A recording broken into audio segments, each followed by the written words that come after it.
Oke, assalamualaikum warahmatullahi wabarakatuh. Selamat datang di mini podcast Poli Batam. Yuk bisa yuk. Yo. Ini agak serius sekali Ya, ya Pak. ini agak serius nih. Saya juga takut sebetulnya. Sama Pak.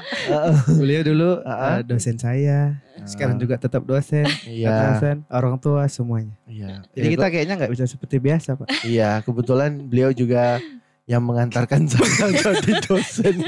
Pintu gerbang kemerdekaan. Itu gerbang kemerdekaan. Alhamdulillah Pak ya. Iya, alhamdulillah lah sesuatu. Iya. Tapi hari ini kita nggak bahas itu ya. Iya, kita nggak bahas itu. Kita Oke. bahas yang lebih penting nih daripada hanya sekedar pekerjaan. Iya. Yang dinanti-nantikan oleh semua mahasiswa. Nggak cuma mahasiswa Pak.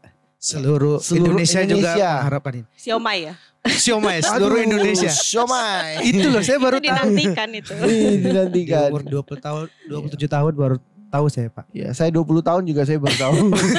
Siomay itu kepanjangannya seluruh Indonesia. Ini dia kita hadirkan. Kita hadirkan Ibu Ibu Dwi Kartika Sari. Gelarnya agak panjang. Gelarnya agak panjang nih. Gelarnya. Harus nyontek ya. Harus nyontek Iya. dulu. Pak, boleh Pak? Takut salah ini Pak. Oke, mungkin akan saya bacakan. Ini adalah Bu Dwi Kartika Sari, Associate Profesor Dwi Kartika Sari, ST MBA, Agile PM, EJ Lock, Clip. Nah, Siapa saya juga nggak tahu nih apa. Ini saya juga nggak tahu. Mohon maaf untuk Ibu Dwi, saya tidak tahu. Nah, mungkin kita akan bahas satu-satu. Itu dananya keluar berapa tuh untuk menghabiskan itu? Nah. Kalau bahas dana kayaknya gak ada yang bakalan ngejar itu dia Pak. Oh nggak ada. Bakal ngejar. Karena ini ada hubungan dengan materi kita hari ini. Ya. Ngejar jodoh. Iya, kita akan membahas apa, Mas? Mengenai tentang beasiswa. Wah, ini yang bakal dinanti-nantikan oleh semua orang. Semua orang. Khususnya untuk para pencinta Ilmu, pencari ilmu. Para pencari ilmu ya. Ya, Yang pencari gratisan. Yang gratisan. Yang gratisan. Nah, Gratisan. makanya dananya pengaruh. Pengaruhnya di mana? Gratis. Ah. Jadi kita udah cari informasi Pak ya. Jadi Iya. ibu ini hampir sepenuh hidupnya itu didanai oleh negara. Menyedihkan Berarti- sekali ya. Aduh, saya nggak mau ngelurus. Saya ngelurusin agak susah. Salah kamu. Nanti saya salah dipanggil. Jadi negara berjasa bagi Ibu Dwi karena sudah memberikan sebagian dananya untuk sekolah beliau. Nah, kita pengen tahu nih, apakah dari SD, dari SMP, dari SMA, atau dari S1 nih? Atau dari Atau dari S2? Kita nggak tahu ya. kita langsung Dari aja dulu. ya. Ya langsung aja, yuk gimana Oke. nih Bu? Silakan. Kok saya takut ya? Gimana ya? Saya takut nih. Paning gitu ya. Iya. Jadi ini agak panas agak panik ya. Jadi gini nih Bu. Nah, waktu cerita nih, boleh cerita nih Bu. Waktu S1 Ibu apakah beasiswa dari negara atau beasiswa orang tua nih Bu?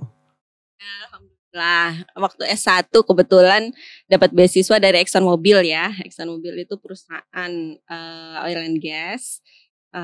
Itu setiap semester saya dapat. Kemudian saya juga dapat dari Pertamina. Jadi karena orang tua saya kebetulan ini karyawan Pertamina. Jadi saya dapat karena dari sebagai karyawan.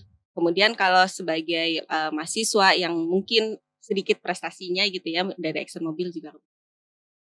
Waktu S1. Kemudian waktu S2 alhamdulillah juga dapat lagi ya dari pemerintah Amerika Serikat. Dengan nama Fulbright Dikti waktu itu. Selama 2 tahun untuk S2. Kemudian alhamdulillah sekarang dapat lagi gitu untuk S3 gitu dari pemerintah Brunei. Semudah itu loh Pak kayaknya. Kok saya susah ya nyari? Saya waktu itu ngajuin Australia loh, nggak lulus. Waktu S1 Pak. S2.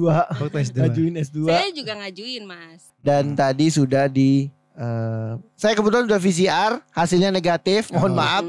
Si yang mau Berangkat. Iya. Iya. No comment. Nah, Oke. nah, Nah, ini Bu. ini menarik nih. Oke. Pertama nih kita bahas dulu satu-satu ya. Satu dulu. Exxon Mobil itu waktu itu pengajuannya bagaimana ya Bu? Wah itu udah lama banget ya. Jadi waktu dulu memang ada beasiswa prestasi dari Exxon Mobil gitu ya. Kemudian kita mengirimkan aplikasi waktu itu melalui kampus di Institut Teknologi Bandung barengan kita semua. Kemudian setelah itu ada seleksi, wawancara dan sebagainya. Itu pertama kalinya saya masuk ke hotel Holiday Inn di Bandung. Saya hampir buka sepatu gara-gara saking bersihnya itu lantai. Kami gak berani ketawa sih Bu. Ketawa Bu. Itu pertama kalinya ya. Karena kan saya juga background saya juga bukan orang yang mampu untuk sering masuk ke hotel. Jadi itu pertama kalinya saya masuk hotel gitu. Ya alhamdulillah setelah dari wawancara itu jadi saya banyak belajar. Dan alhamdulillah. Oh, berarti gara-gara buka sendal tadi Pak. Dapat ya tips 1 ya. Iya. Oke, tips 1. Oke, tentunya kan Ibu untuk mendapatkan beasiswa itu ada persiapan Bu ya yang Ibu lakukan. Nah, mungkin dari setiap beasiswa yang Ibu dapat, persiapan apa sih yang Ibu tekankan dalam diri Ibu untuk berhasil ya? Tadi banyak sekali Pak ya. Kalau informasi yang kita dapat langsung, itu Ibu untuk banyak sekali ya Fulbright tadi ya. Ada terus Fulbright, ada Brunei, LPDP, ada yang LPDP. Taiwan, Malaysia, terus satu lagi tadi Brunei ya. Brunei. Nah, apa persiapan apa yang pertama kali Ibu lakukan gitu? Kalau saya kebetulan senengnya memang sekolah ke luar negeri gitu ya. Bukannya mau gaya-gayaan, cuman karena saya nggak mampu untuk belajar sendiri gitu, maksudnya dengan biaya sendiri, makanya nyari beasiswa gitu kan. Nah memang pertimbangan pertama sebelum maju untuk mempersiapkan diri untuk beasiswa tentu saja bahasa Inggris ya. Tapi bahasa Inggris itu sebetulnya bukan jadi patokan paling utama gitu. Kalau pertimbangan pertama yang harus disiapkan tentu saja yang bahasa Inggris ya, karena kan kalau mau keluar negeri ya itu yang jadi pertimbangan utama ya. Kalau misalnya kebanyakan itu ada jadi saringan pertama. Tapi juga ada yang menjadikan itu cuman sebagai persyaratan awal aja. Maksudnya bukan persyaratan, maksudnya dia cuman preferensi kalau bagus lebih baik gitu ya. Jadi kalau Fulbright udah pasti dia begitu menetapkan 550, yang di bawah itu umumnya langsung terseleksi. Terfilter ya. Tapi kalau misalnya teman-teman tertarik sama Malaysia gitu ya, walaupun dia menetapkan 6,5, itu sebetulnya dia akan tetap menerima walaupun di bawah 6,5 gitu.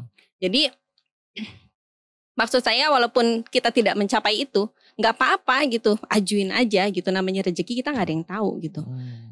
Masukin aja gitu. Termasuk Fulbright itu saya majuin walaupun padahal disebutkan di websitenya bahwa Fulbright untuk PhD itu diutamakan hanya bagi yang belum pernah dapat Fulbright sebelumnya. Saya tidak memenuhi kualifikasi itu tentu saja gitu ya. Tapi saya majuin aja gitu kan. Namanya rezeki siapa yang tahu gitu ya. Dan ternyata memang saya dapat lagi gitu. Nah dari situ saya paham bahwa memang selalu ada garis hitamnya gitu ya. Mereka mungkin punya beberapa kriteria yang pasti harus kita penuhi. Tapi juga banyak sekali kriteria-kriteria itu yang sebenarnya karet gitu. Masih fleksibel gitu. Jadi jangan khawatir, pokoknya majuin aja. Tuh teman-teman, kalau mau syaratnya itu harus persisten. Nah, harus ngotot. Ngotot bahasanya, ngotot aja dulu. Ngotot dulu ya. Kan kita nggak tahu rezekinya di mana. Siapa tahu nggak lulus Australia dapat Amerika gitu kan. Atau dapat Rusia. Kuliahnya di Gulag.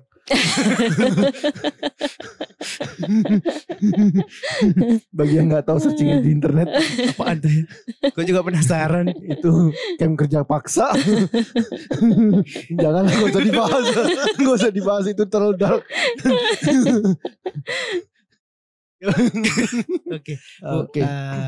Tadi itu ya, tentunya kan setiap beasiswa Bu ya, itu ada kriteria itu Bu ya, tadi yang Ibu sampaikan. Nah, bagaimana Ibu bisa masuk ke zona-zona itu dan memahami, oh aku harus, udahlah aku masukin aja semua. Itu keputusan dari Ibu sendiri atau memang ada dorongan kayak dari orang tua atau dari teman yang udah pernah ngelakuin hal seperti itu gitu. Tapi bukannya untuk beasiswa ini Bu, misalkan udah itu kalau udah keterima ya, nggak boleh beasiswa lainnya ya. Berarti ketika Ibu keterima banyak tadi, berarti Ibu menentukan sendiri gitu ya? Betul. Jadi memang ketika kita mengajukan beasiswa ya, sebetulnya yang pernah saya lakukan sebelumnya, yang saya pernah punya pengalaman itu sebenarnya saya cuma beasiswa Fulbright karena S2 saya dari Fulbright ya. Jadi waktu S3 saya ngajuin Fulbright lagi, saya sudah tahu apa saja yang harus disiapkan gitu. Tapi untuk beasiswa lainnya, mulai dari beasiswa Taiwan, beasiswa Malaysia, beasiswa Brunei, beasiswa LPDP, itu saya sebetulnya tidak punya pengalaman sebelumnya. Jadi memang kita harus ngikutin persyaratan yang tersebutkan di situ. Kalau misalnya pun memang masih ada yang tidak memenuhi, ya tadi ya saya tetap majukan aja. Selama memang kita memang punya tujuan, bahwa kita memang punya tujuan untuk ke sana gitu misalnya. Kenapa saya mikirnya Malaysia bagus? Mungkin karena memang di kampusnya masuk dalam 3 besar terbaik di Asia Tenggara gitu kan ya. Jadi mungkin itu masuk dalam kategori saya gitu ya. Kenapa saya pikir Taiwan bagus? Di sana itu banyak sekali kampus yang bagus juga memang gitu ya.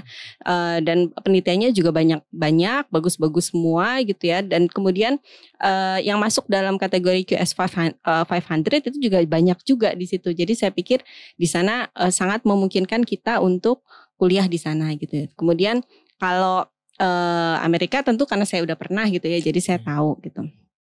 Dan semuanya beda-beda caranya gitu. Nah, terus kenapa kemarin kan kami dapat bocoran nih Bu, katanya ada waktu itu ada 3 pilihan. Nah ternyata Ibu memilih Brunei. Nah apa yang memutuskan akhirnya Ibu milih Brunei? Setiap orang tuh punya pertimbangan masing-masing ya, tergantung sama prioritas hidupnya dia ya. Ini prioritas saya gitu ya, prioritas hidup saya berbeda sama prioritas hidupnya Pak Winanda ataupun Pak Zain ya. Buat saya pertimbangan utama adalah saya bisa kuliah di tempat yang anak saya bisa kuliah. Karena anak saya sebentar lagi kan mau kuliah juga gitu. Kenapa Brunei gitu ya? Ya kebetulan juga insya Allah dia bisa ikut gitu. Kalau dia ikut dia bisa kuliah di sana. Dan Brunei ini kampusnya juga masuk dalam 4 besar terbaik di Asia Tenggara gitu ya. Bahkan UI ataupun ITB, mohon maaf saya alumninya juga gitu ya. Itu juga nggak bisa masuk dalam 10 besar terbaik Asia Tenggara versi Times Higher Education gitu ya, THI. Itu nggak bisa masuk gitu. Tapi yang di Brunei, di Malaysia malah bisa masuk. Malah yang sebetulnya bikin saya penasaran karena Brunei itu independensinya, merdekanya mohon maaf itu jauh lebih mudah daripada kita, tapi bisa memunculkan kampusnya masuk ke dalam 5 terbaik di Asia Tenggara gitu. Sementara kita yang udah berpuluh-puluh tahun ya, apalagi kalau ITB kan dari tahun 1920 saya hafal betul karena saya punya kaosnya gitu. Itu juga sampai sekarang nggak bisa masuk ke dalam zona itu gitu. Itu bikin saya jadi penasaran gitu ya, kok bisa kampusnya bisa kayak gitu. Wah, penasaran ya. Penasaran. Saya lebih penasaran kok nggak dapat saya. Ya, mungkin Bapak harus mencoba. Iya, mungkin saya karena belum dicoba. Iya, mungkin saya akan coba lagi setelah ini. Setelah ada orang dalam. Bahaya. Ini ya, Bu, dengan kesibukan ya. Iya, tentunya ya. Juga Ibu dulu pernah menjabat ya sebagai struktural. Nah, berapa lama Ibu mempersiapkan diri untuk beasiswa yang Ibu dapat sekarang? Ya, setiap beasiswa itu punya proses yang berbeda-beda ya. Jadi saya cerita sedikit. Kalau kebanyakan beasiswa itu membutuhkan, ada beasiswa yang membutuhkan kita harus dapat LOA dulu, letter of admission dulu atau penerimaan dulu dari kampus yang kita tuju gitu ya. Dari kampus yang di sana. Jadi misalnya LPDP itu kita harus dapat dulu. Nah itu kan butuh waktu untuk dapat LOA dari kampus masing-masing ya. LPDP, Malaysia, kemudian Taiwan ya itu juga termasuk. Itu membutuhkan LOA duluan. Ya, artinya apa? Artinya kita harus apply duluan ke kampusnya. Tapi kalau misalnya negara tujuan teman-teman itu ternyata Amerika, pengen via Fulbright ya, maka yang dikejar adalah beasiswa duluan. Kenapa beasiswa duluan? Karena nanti agensinya dalam hal ini Aminef itu akan membantu kita untuk dapat kampus di sana gitu. Jadi yang penting dapat beasiswanya dulu gitu. Kemudian juga prosesnya juga beda-beda. Ada yang tanpa wawancara dan ada yang harus wawancara. Jadi contoh yang tanpa wawancara itu Taiwan ya. Taiwan itu dapat beasiswa tanpa wawancara. Jadi dia berbasiskan portofolio kita aja.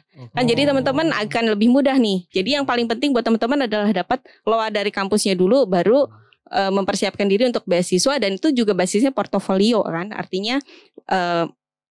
pintar-pintar kita membuat CV yang baik gitu kan. Pintar-pintar kita membuat study objektif yang baik, personal statement yang baik, sehingga begitu dibaca ini udah langsung bagus nih, karena dari tulisannya aja udah menarik nih orang nih gitu kan. Termasuk foto profil yang baik gitu ya. Kayak gitu pentingnya. Memang berbeda. Oh, banyak jenisnya berarti Bu ya. Ya. Pak, mungkin ada teman-teman kita yang nonton Bu. LOA itu apa sih Bu? Yang saya tahu ILO. Apa sih? Itu. Ini kita bahas sama. Nantilah dibahas ya. Itu LOA itu apa Bu? LOA itu maksudnya letter of admission dari kampus atau surat penerimaan dari kampus. Kadang disebutnya offer letter ya, kadang disebutnya itu letter of offer dan sebagainya. Tapi intinya surat itu atau letter of acceptance. Tapi intinya surat itu menjelaskan bahwa kita sudah diterima di kampusnya dengan unconditional syarat gitu ya, unconditional offer gitu. Artinya sudah semua persyaratan sudah kita penuhi sebagai mahasiswa gitu. Kalau untuk Brunei juga kebetulan sistemnya kita nggak harus ke kampus dulu. Kalau untuk Brunei itu juga beda lagi dia. Jadi dia sistemnya kita lamar beasiswa langsung lamar sama kampusnya sekaligus jadi satu gitu. Jadi nggak 2 kali kita kirim aplikasi ke kampus dan ke penyelenggara beasiswa. Tapi kalau di Brunei langsung jadi satu gitu. Memang beda-beda, jadi memang harus tahu dulu. Makanya setiap kali ada orang yang nanya ke saya, mau Bu gimana caranya dapat beasiswa? Mesti saya tanya emang tujuannya apa dulu, mau kemana dulu, tujuan hidupnya apa dulu, kenapa mau melanjutkan itu gitu ya. Prioritas utama apa gitu. Nanti setelah itu baru penentukan negaranya, bagaimana menentukan beasiswa apa yang mau dikejar gitu. Ya, kebetulan untuk main saya yang nanya Pak. Tapi itu udah sering saya ditanyain kayak gitu, Bu gimana caranya dapat beasiswa luar negeri gitu. Mungkin motivasinya Mas kurang bagus kali.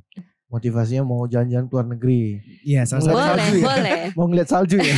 Iya, motivasi saya cuma untuk ke sana gitu Pak. Bayangin. Biasanya cuma ngeliat pengen ngerasain salju doang. Bisa ngeliat dari kulkas dingin. Pengen gitu makan salju dari sumbernya dari kulkas. Jadi sumbernya sudah dekat. Nah. Gak usah. Nampak ya gak briefing. Iya. Nampak gak briefing. Nah, Bu, selama proses pasti kan Ibu ada kayak apa ya istilahnya ya. Kendala ya Pak ya. Kendala atau kesulitan. Nah, Ibu ada gak sih seseorang atau mentor yang dijadikan apa ya istilahnya?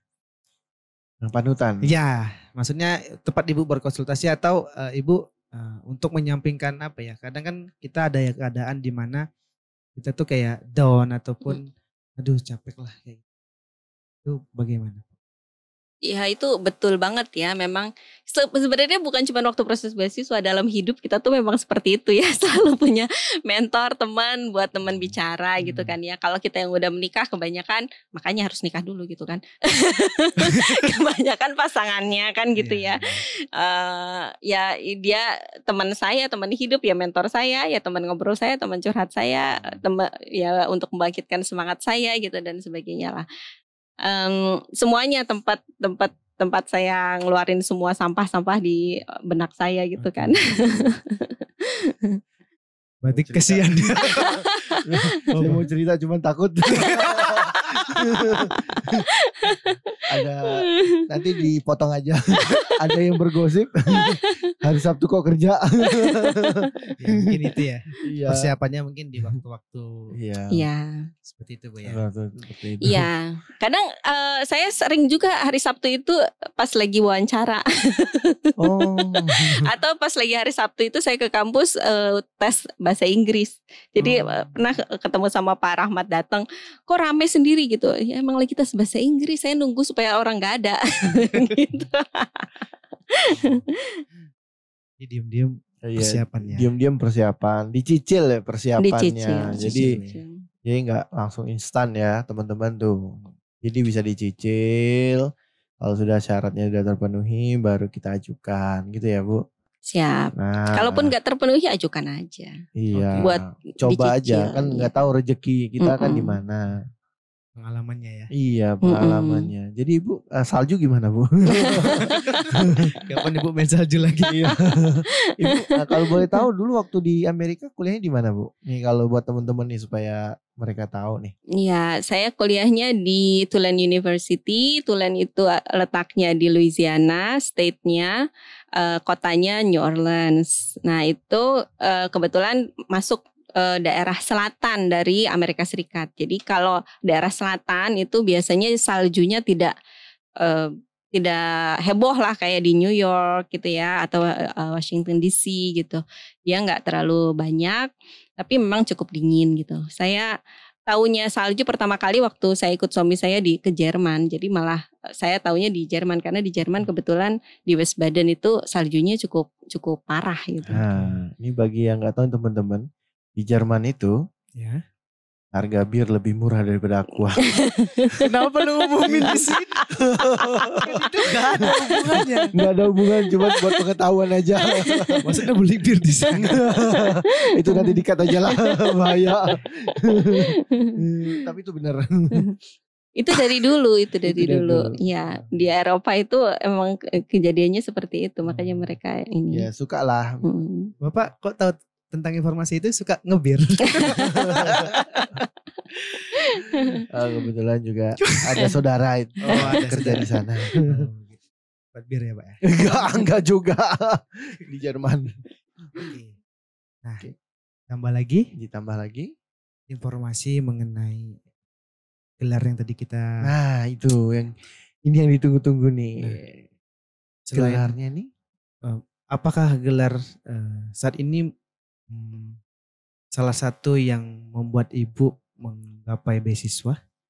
Maksudnya dengan ini kan ada nilai tambah ya? Iya, nilai tambah. Iya, betul. Tapi kebetulan saya kan apply beasiswanya itu awal tahun ya. Jadi ini baru yang EJLOG, kemudian CLIP ya, itu baru. Jadi saya pikir itu bukan pertimbangan. Tapi memang kalau associate professor itu emang udah sejak tahun 2018 ya, sebagai lektor kepala kan ya. Nah itu memang sudah cukup lama. Mungkin itu juga jadi pertimbangan bahwa saya memang akan serius menekuni karir sebagai dosen. Karena karir dosen itu ya memang harus mengarah ke fungsional ya. Mulai dari asisten ahli atau asisten profesor gitu kan, lecture gitu. Dan jangan lupa Sardos. Itu penting. Untuk pengakuan kita sebagai dosen. Harus punya sertifikat pendidik. Iya, gitu. Jangan berpikir lain-lain, Mas. Jadi kita ya sebagai pendidik kan kita harus punya sertifikat untuk meyakinkan orang bahwa kita itu beneran dosen yang bersertifikat yang benar gitu. Bukan untuk nambah ya. Betul. Nambah apa nih? Nambah portofolio. Portofolio gitu. Harus jelas. Iya, nambah portofolio ya teman-teman. Nah itu. Tapi ada penelitian menarik loh tentang Serdos itu. Sertifikasi guru sih. Iya. Katanya sertifikasi guru setelah ada penelitian ternyata kurang berpengaruh terhadap kualitas pendidikannya. Nah itu kita juga jangan sampai Serdos itu tidak berpengaruh terhadap kualitas pendidikan mahasiswa kita yang itu. Ya itu mungkin terjadi di luar sana. Kalau di Poli Batam sih enggak dong. Enggak. Abis cerdas tuh rajin. Begitu cerdas. Iya benar-benar. Bapak juga salah satunya selalu meluangkan waktu untuk belajar hal-hal yang menarik. Iya. Menginspirasi. Aduh. Sepakat. Diterusin. Bahaya. Kayaknya nggak cocok gitu. Nggak cocok. Nah ini kita pengen tahu nih Bu. Ini gelar apa aja nih kalau boleh tahu nih Bu. Gelar Ibu ini ada dari ST ya kan. ST. Ke MBA. MBA. Terus ke apa tadi? Agile PM. Agile Lock. PM. Agile Law. Ini semua linear Bu. Ini apa? Enggak, kebetulan enggak. Fluktuatif ya. Tergantung pemberi dana. Lu ini beasiswa juga Bu. Boleh. Kalau associate professor kan memang sebagai dosen ya. Iya. Kalau ST itu kan karena kita di ITB ya, walaupun waktu itu dapat beasiswa dari Exxon Mobil. Oke. Kalau MBA dapat dari Fulbright ya. Kemudian Bu, sebentar, kalau ST ini kita dapat informasi ya Pak ya? Iya. Katanya Bu penerbangan. Kenapa Ibu lari ke MBA? Nah, Ibu kenapa nggak bisa terbang? Sekarang Bu? mulai. Aduh bahaya.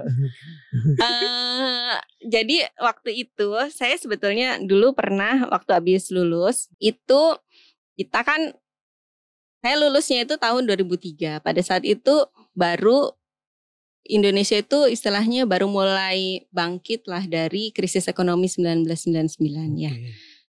Mungkin kondisinya sama seperti saat ini, di mana kita ada krisis sehingga banyak yang kena PHK, tingkat pengangguran di Batam sampai 10% ya.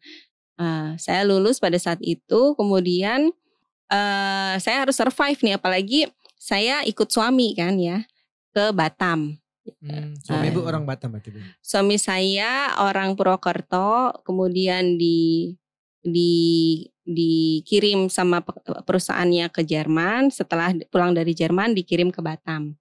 Nah jadi saya ikut suami aja ke Batam. Padahal secara linearitas dengan pendidikan saya di teknik penerbangan, di Batam saat itu belum ada industri penerbangan gitu ya. Kalau di Bandung mungkin udah ada PT-DI, ada Aerocity di sana gitu ya, ada GMF dan sebagainya. Tapi di Bandung kan, di Batam kan belum ada gitu ya. Nah, jadi saya berusaha untuk survive kan ya.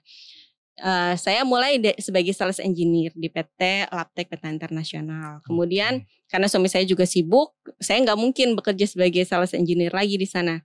Jadi saya apply untuk menjadi dosen di Poltek Batam. Nah saat itu juga belum ada TPPU. Oke. Ya jadi waktu itu adanya hanya prodi akuntansi yang membutuhkan dosen statistika dan matematika. Ya jadi dengan background itulah saya direkrut gitu. Itu awal mulanya. Oh berarti dulu TPPU itu Pak masih alang-alang. Hutan rimba. Belantara. Oh akhirnya begitu ya. Iya. Ya kita nggak pernah tahu ya nasib orang ya. Teman-teman juga mungkin saat ini yang lagi baru lulus mahasiswa tuh banyak sekali yang galau gitu, banyak yang nggak sesuai dengan harapan mereka di awal gitu. Tapi ya kita berusaha survive dengan apapun yang ada. Berarti cita-cita Ibu jadi dosen ini sejak kecil berarti Bu ya? Betulnya ya itu tadi ya. Takdir. Susah kalau takdir mah ya. Udah seperti ini ya lagunya. Bukan cita-cita sebetulnya. Saya sebetulnya pengennya jadi engineer ya. Engineer pesawat gitu. Karena ya makanya itu saya ngambil jurusan itu. Tapi kan ya itu kembali lagi takdirnya saya di sini ya saya jalani. Gitu ya.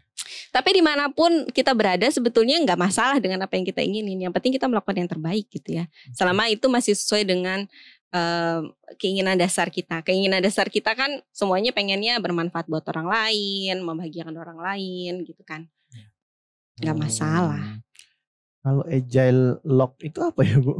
Agile PM itu Agile Project Management. Jadi dia sertifikasi manajemen proyek untuk manajemen proyek yang berbasis tangkas atau cergas atau cepat gitu. Jadi biasanya umumnya kalau kita belajar manajemen proyek itu prosesnya itu panjang sekali gitu. Mulai dari 5 proses itu harus dikerjakan, mulai dari initiate gitu ya, kemudian planning dan sebagainya. Tapi kalau di Agile itu semua proses itu diiterasi terus menerus. Jadi setiap minggu itu harus ada iterasi terhadap sebuah pengerjaan sebuah proyek. Nah, itu yang disertifikasi. Itu dari sertifikasi itu dari institusi Agile PM juga yang ada di luar negeri. Itu kebetulan kemarin dapat beasiswa dari Politeknik Batam ya. Beasiswa lagi. Beasiswa dosen terbaik. Iya, benar. Terus kayaknya enak ya? Iya. Enak banget ya? Iya, enak sekali kayaknya. Pengen gitu ya? Iya, pengen.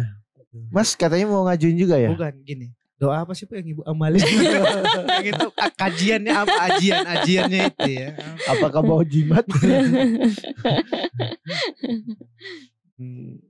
Terakhir Bu, klip. Klip itu apa Bu? Nah, klip dan Agelog itu kurang lebih sama semuanya dari Asosiasi Logistik Indonesia. Agelog itu dari European Logistics Association di Europe ya, itu diakui semuanya oleh institusi asosiasi logistik di Eropa. Itu untuk supervisory level, untuk operational level. Jadi singkatannya European Junior Logistician.